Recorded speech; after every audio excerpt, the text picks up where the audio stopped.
शांति। आज 12 फरवरी 2024 है। बेहद की वैराग्य वृत्ति सहजता से स्वाभाविक रूप से हमारे अंदर आए, इसकी विधि आज का स्लोगन बता रहा है। सुनते हैं आज का स्लोगन।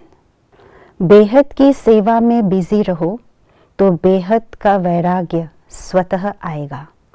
बाप दादा की एक अव्यक्त मुरली में बाबा ने कहा है कि बेहद के वैराग्य लाने के लिए कोई प्रोग्राम बनाना नहीं पड़ता।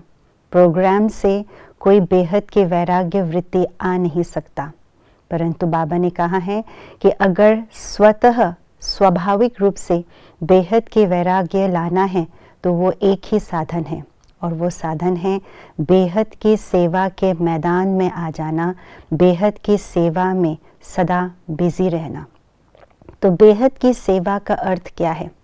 उसी मुरली में बाबा ने कहा है, बेहद की सेवा अर्थात हद की भावनाओं से न्यारे होकर के संपूर्ण विश्व के कल्याण के लिए सारे विश्व को सकाश देने की सेवा, इसी को ही बेहद की सेवा कहा जाता है। अगर हम अपने ही खुद के हद के भावनाओं के अंदर रह कर के अपने सेंटर, अपने एरिया की ही सेवा करते हैं, चाहे 30 सेंटर हो, चाहे 50 सेंटर हो, चाहे 100 हो, चाहे 250 जोन हो, तो बाबा ने कहा उसकी सेवा करना तो टाल टालिया भी कर सकते हैं वृक्ष के। बाबा ने हम सबको वृक्ष के जड़ और तने बनाए हैं। जड़ और तना जो है वो संपूर्ण वृक्ष को सकाश यानी परमात्मा बीज की शक्ति पहुंचा सकते हैं। इसलिए इन सब हद की भावनाओं को छोड़ करके बेहद की भावनाएं अपने लाए और बेहद की सेवा करें, और वो है सारे विश्व की आत्माओं को सकाश देने की सेवा।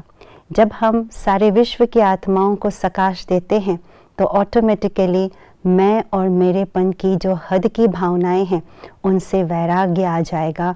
सभी समान है, सभी एक हो जाए, सबका कल्याण हो जाए, यही है बेहद की भावना।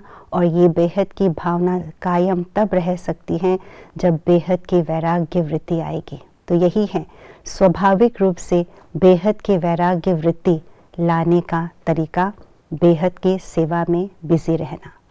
ओम शांति।